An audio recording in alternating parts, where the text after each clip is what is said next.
to a brand new episode of Let's Get Real TV. I'm Bakiba. I'm Drea. And I'm Stacy. So, I don't know if you all follow us on our social media pages, but if you don't, you need to, because what you missed out on is a contest. We gave away $100. So we gave away $50 to someone on Instagram, and then we gave away $50 to someone on Facebook. And we just want to take this time right now to congratulate our winners. Congratulations. And congratulations, Ronitra Lovejoy.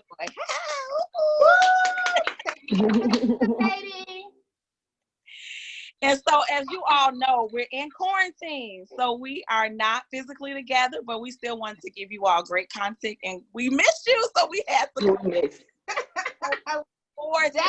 miss you. We are going to talk about all of the comments and the topics you all gave us on our YouTube page. So we want to dedicate this to you all. And you all gave us some good feedback, and so we're excited to get into this. So let's go. They did. So the first one we're going to discuss today is quarantine dating.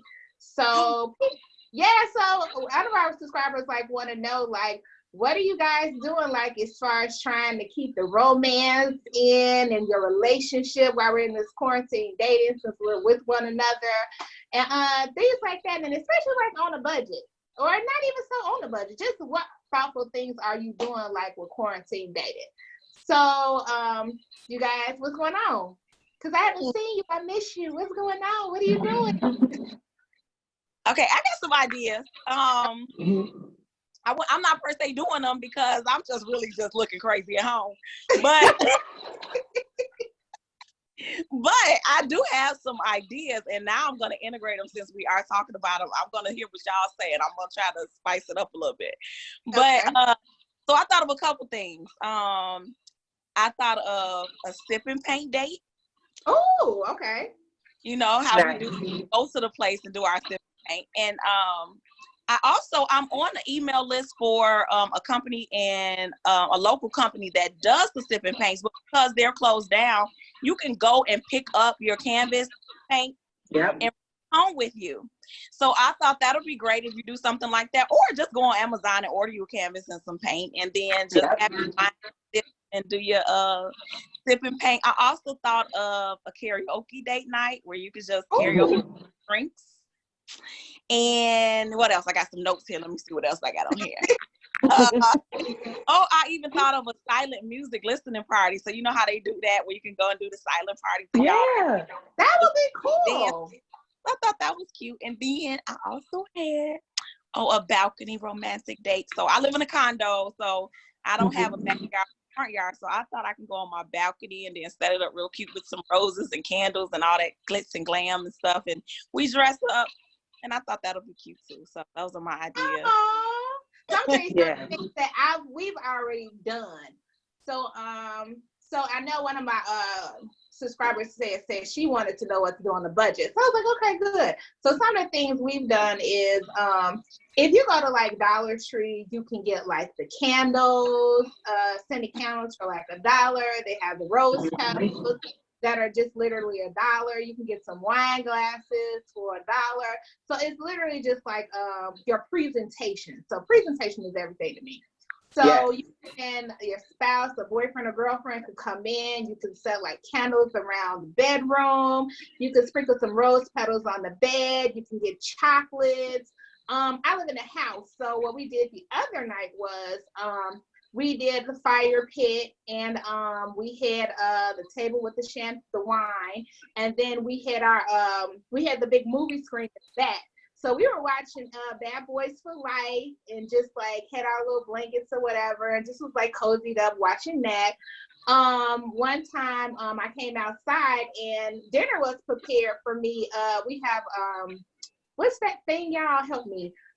Where you you can canopy. Canopy. So one time I was he was get ready for dinner, and I was okay. So I went outside, and he had dinner prepared in the canopy, and it was Yeah, candlelight and wine and everything, and it was cooked. So, these are things on a budget. We're just using our imagination. So those are some things that are like fun to do. Nice. So for me, just some ideas is as simple as getting a pencil and a paper and write a poem. Write down exactly how you feel about that person. Like, this is time to like get more intimate without being physical. Mm-hmm. Tell them how you feel straight from your heart. I think another good thing to do is find a meal neither of you have made and make it together. Let's have a fun. Let's cook together tonight. Let's put on some music, drink your wine, cook together, make a new dish. Of course, anything with candles, always have your wine. That's so sweet to me, but get more intimate without getting physical. Oh, I love all those ideas. Those are great. So I know another question that was one of our subscribers had posted was, ladies, would you remarry your ex-husband?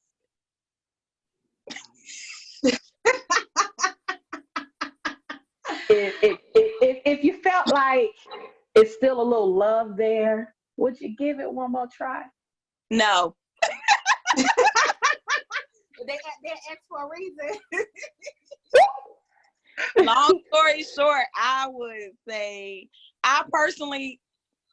What was the question? Would I remarry my ex or ex-husband? Your ex-husband. Well, I guess remarried would be my ex-husband.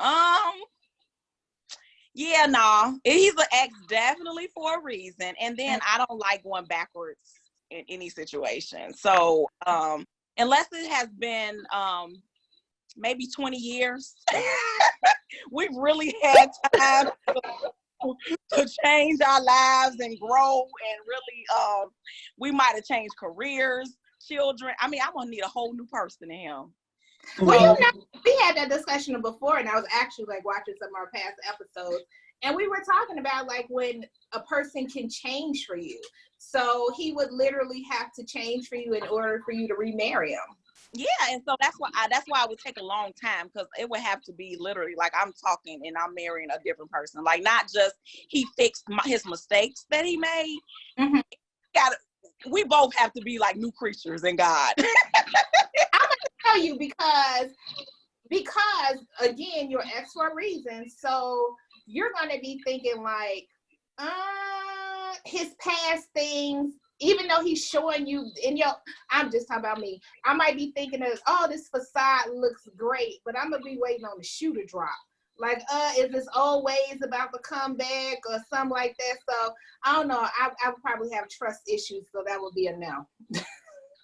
Well,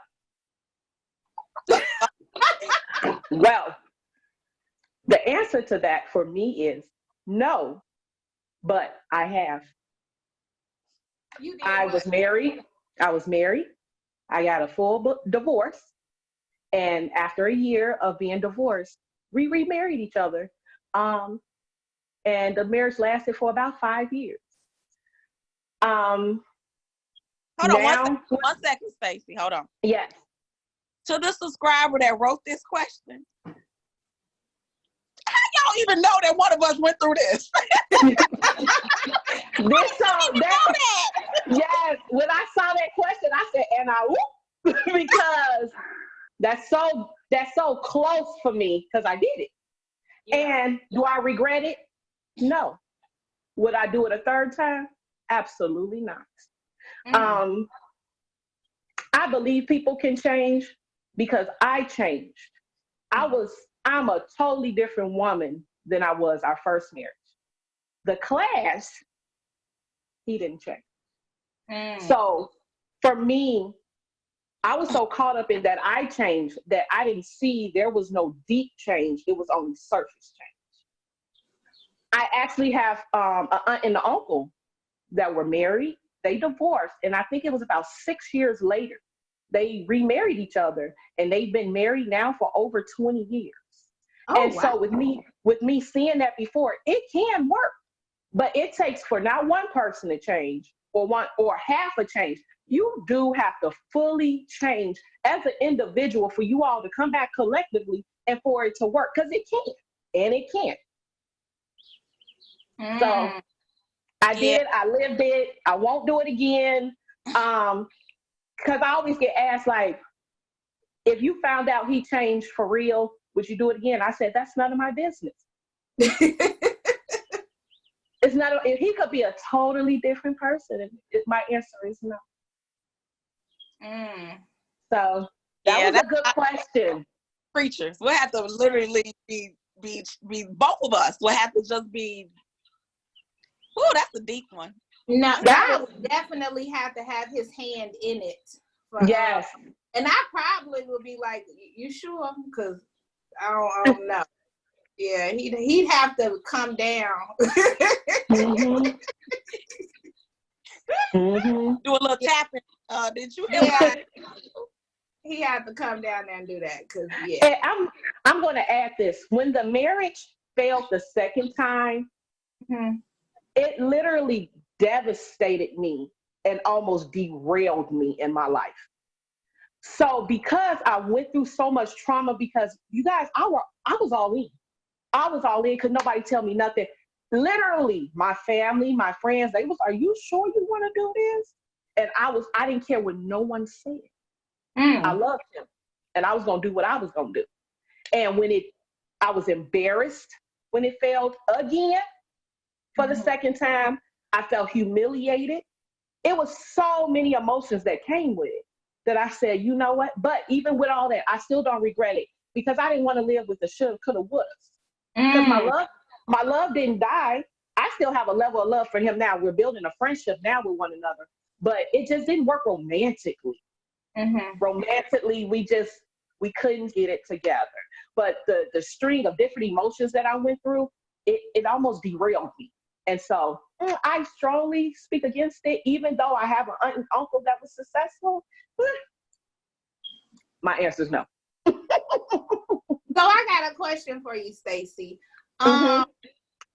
When you went back and you said you saw the surface change, so some people, they have like really bad divorces. So you guys mustn't have a really bad divorce the first time for you to be like, okay, well, we can do it again. It was, emotionally, it was bad. The first marriage was super, super toxic. But me individually as a person, over time, like, I could be super upset with somebody, but over time, I start forgetting, like, why was I mad? Why was I mad again? And I just get over stuff. My heart gets soft, and I'll be like, you know what? I believe in second chances. That's me. So, yeah, I have to be so conscious about that. Just because I believe in second chances doesn't mean that person has actually made changes in their life for real to deserve a spot in my space. That's true. So I have to be mindful, because I am a bit of a softie, and I just get over stuff. I'm like, why was I doing that? Now I'm the opposite on that. I wouldn't say that I will hold the grudge, but I definitely remember stuff, and I remember so much of the events that happened, because sometimes I still think of events in previous relationships, and I'm like, oh, I forgot that even happened, but I remember how I felt. So if I remember feeling low, or if I remember feeling that toxicness, or if I remember feeling sleepless nights and stuff like that, I think back on that, I don't ever want to experience that again. Yes. So that stuff will keep me from going back to an old friendship, relationship, anything that ever had me in the doubts before, because I remember the feeling, and some feelings I refuse to put myself back in jeopardy again. So that's how I know too, I couldn't do it, because I still think of stuff and be like, oh, I never want to feel that way again. Or I'm in such a better place now. And I think that has something to do with it too. Where are you now in your life? Because I'm in such a better place that I'm like, I would never go back to certain things that I and dealt with in my past, because I feel like I've overcome that, and I'm just not going back. Because it takes so much to overcome something. so much of you to go through the process. The process itself can take you out. So for you to go through the process and then you healed, you whole, you dealing good, and then they come back smelling good, looking good, freshly cut, with this whole facade with they representative, because now you're getting representative, and then you think back to, oh, I remember. So you're saying don't go back. Don't remember that part. And that's the part of the consciousness. That was a good point, Drea. That's part of the consciousness that I have to be like, you know what, Stacy? No, remember, this happened and you cried all night long. You couldn't even eat your food. The smell of food would make you throw up because you were just sick. And I hold my pain physically. Like, I went through a time period in my life, I was so stressed out that I was hemorrhaging all the time. It was bad. I was getting blood transfusions after blood transfusions. My blood pressure was so high. I was in and out the hospital. And once that situation was away from me, I'm at the best health I've ever been. Really? Because I hold my stress in my health. And so I had to remember, like, man, it was one time I was at work and I was hemorrhaging so bad I couldn't even stand up. So my supervisor, she said, go home. She said, either go home or go to the hospital, but you can't stay here, Stacy. She said, because you look dead in the face.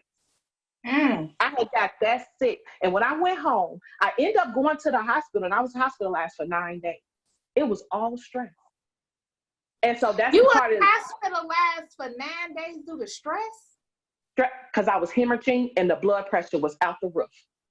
And so I said, I have to remember stuff like that. Like, I literally was so stressed, it physically was killing me. And I can't be like that anymore. Yeah. So yeah. Wow. Yeah. I'm thinking too, with that. So if you're thinking about rekindling something with your ex-husband, that means that you probably have went back to date him. And I just wonder how that will work, redating my ex. It made me think of another question that the subscriber gave us, asking us how is dating after divorce. So I'll just pose that question to y'all. Well, Kiva is currently married, so I won't pose it to Kiva, but I'm sure she got some input on the question. But Stacy, what do you think about dating after divorce? Dating after divorce has been, it's rough, y'all. It's rough. My trust in people's intentions. Right there, y'all. Right. You're supposed to have a mustard seed. That's supposed to be a mustard seed. No. Because, okay, I'm so protective of me now. I don't care what you say to me. I'm going to watch how you move. I'm watching your behavior. I'm watching your patterns. I'm watching what you're repeatedly doing over and over to me. I'm watching how it makes me feel when you behave this certain way. I'm watching everything. And when stuff is not consistent, because the real person gonna come out. It's gonna come out. Just watch. It's gonna come out. Representative, is that representative? Yeah. They can't hide it for too long. And I'm the type of person, like, I like to have like deep conversations with people because I want to know how you tick, why you tick. I want to understand you.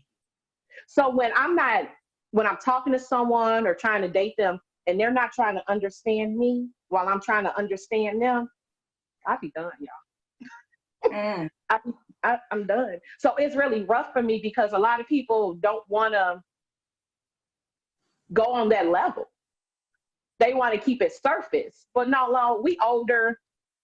Let's talk about what hurt you in life so I can know where you at. Where are you emotionally in life? How are you working on the things that hurt you in life? How are you trying to heal from it, get past from it, move forward from it? Because I'm working on me. Are you working on you? Yeah, because it's rough. Has baggage with them as well. Yes. We all got some type of baggage, but see, I'm trying to come with a little handbag of baggage. I'm not trying to come with 5 luggages of baggage and then expect you to deal with my nonsense. No. So it's hard for me because if I sit down and talk to somebody and have a real conversation, I will know then and there if I'm ready to sign up for this or if I'm not. So it's like, if I get to sit down and talk to you for real, I had a conversation with this gentleman that we were talking. One conversation, it lasted for about 3 hours. I blocked him the next day. I knew. 3 hours didn't.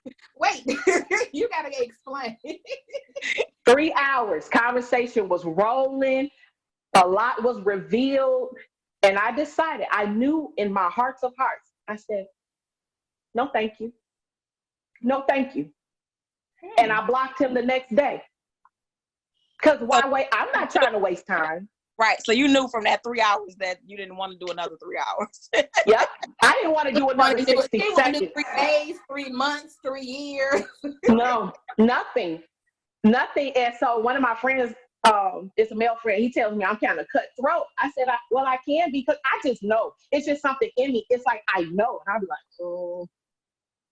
Yeah. So what about you, Andrea? Yeah. I didn't really date. Honestly, I didn't really date after my divorce. I friendshipped after my divorce. In the midst of friendships with, a person of the opposite sex, I was learning myself again. I was letting go of my baggage, because it's a lot of baggage you hold on to. So I didn't go directly dating. I got Andrea together, and that took some time. And in the midst of getting myself together, when I was healed from the old stuff and I was ready to move on, my friend ended up becoming the person I end up dating. So it was a friendship that grew into dating, that grew into him actually being my current boyfriend. So I wouldn't say per se that I dated. And honestly, I look at that as a blessing, because you do hear the stories, like Stacy was saying, or other people about dating and after divorce and stuff. I think it's just such a blessing when you can find a friend, because they know your struggle and they aren't so hard on you too. Like, we can all judgmental. Exactly. Mm-hmm. We can all be really hard with dating and judgmental, and we can all be cutthroat, so I was thankful that I had somebody who was patient with me and able to take time with me in stuff that I was dealing with and able to overcome, and still know stuff that I'm still like overcoming, and some stuff that comes up and they like, whoa, don't got nothing to do with me. You know what I'm saying? Like, what? Who hurt you? So, but they're gentle enough to be compassionate about me and my problems, because I look at dating as a two-way. We both got our flaws. Like, you might got some baggage and I might got some baggage, and if we both cutthroat, we don't ever get nowhere. So I'm grateful for that. So I think I'll put it like this: if you can find a friend, even if it's not an old friend, even if it's a person that you're just getting to know, if you can find that friendship first and then go into dating, I think that that's a better way to go than just looking for somebody automatically on a romantic level, because sometimes we still dealing with stuff and they are too. So yeah.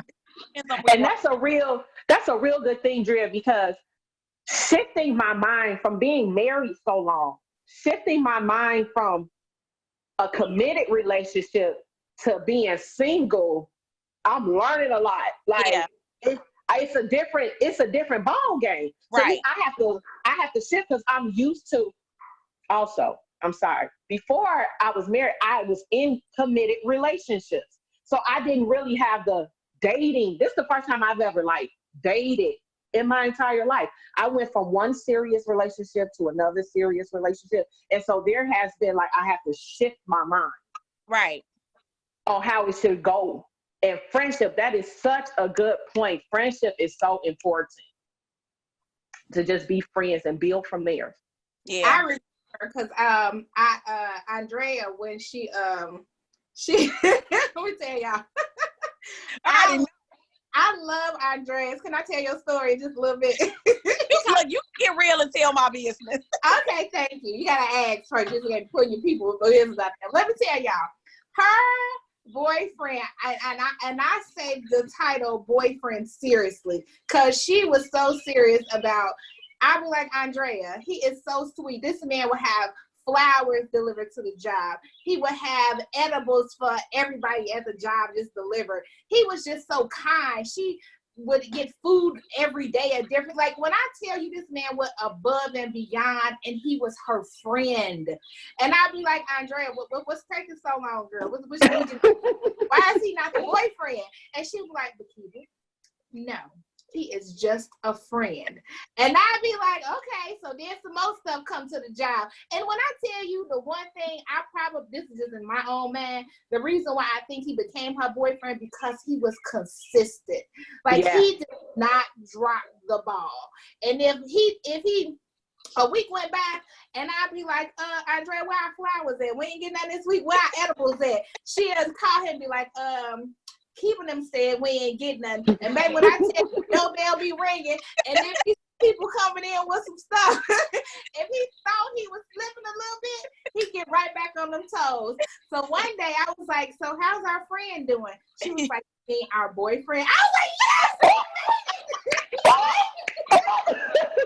It's about time. What took so long? Let me tell you, Kiva. She was serious. She was like, no, he's a friend. No. She meant you had to earn it. Friendship or not, whatever the foundation was, we had to make sure this foundation was steady in what I wanted. And he passed the test, and I'm so happy. He treats us so well. Now, Kiva, let me tell you. It's an inside joke we have. You know, I call Drea and her boyfriend my parents. I know. And when I tell you, they give me hope. Mm-hmm. As much stuff, like people will be like, when they really sit down and hear my story of all the things I've been through, they be like, but you're so hopeful. I am, because I know people who have great relationships. They work. Yeah. They work on it to be with each other. So when I see stuff like that, it gives me so much hope. And that's why I be like, they're my parents. I love them. I'm so happy for them. So I got one question.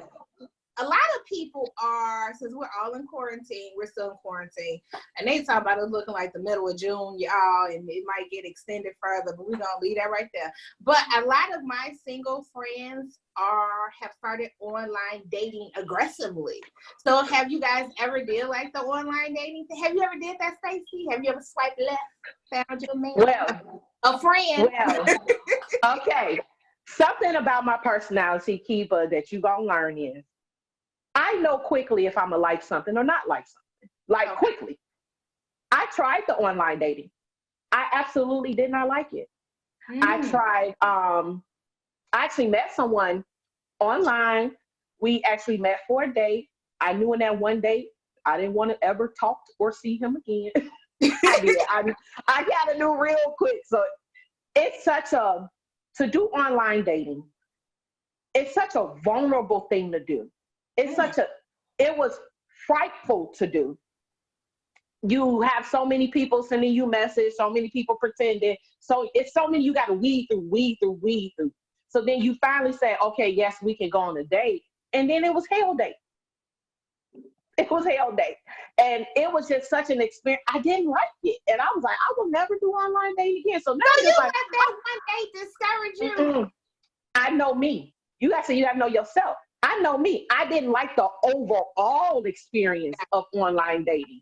And I was like, this is not for me. I said, so now I'm at a point, I said, I'm just going to meet somebody in life as I'm living and being great and working on me. I'm just going to meet somebody that way, because that's not for me. I know people who met people online, got married, have great relationships. It wasn't for me. Well, if you need some pointers, my auntie say, shout out to Auntie Audrey. She say, go to Home Depot and Menards and you'll find a man. I remember me just living life. The football, my daughter was doing cheerleading for football, and the coaches and all the parents was out, the single dads and the coaches and stuff. I was looking for somebody to get dressed and come out here tonight. Girl. So So this quarantine life can be a struggle for all of us. But we really, really, truly want to thank all of our subscribers for your questions and comments. And we just hope that you keep them coming so that we can answer them about them on our show. Do we have any encouraging words, ladies?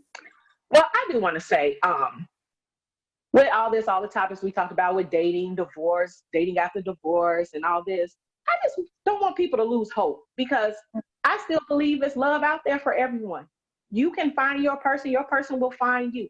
Don't lose your hope. Don't be bitter. Work on yourself. Heal past your pain, your trauma. Move forward so that when your person comes, they're meeting someone whole. And pray that that person is whole too. Good one. I like that. I love it. All right, guys. I want to make sure that you subscribe to this station if you haven't already, and please share with other people, especially since we're going through quarantine. We have nothing better to do, right? So why But in the and talk to us and get some advice and get some, well, not so much advice, but our personal views on things that it helps you all and encourages you all through your journey. But make sure you check us out on Facebook and Instagram, where Let's Get Real TV. And I do believe the links are below, so make sure you check that out. We just want to say thank you for coming, and we'll see y'all later. Anything else, ladies? That's it. Oh, we love you all. Thank you. Stay safe, everyone.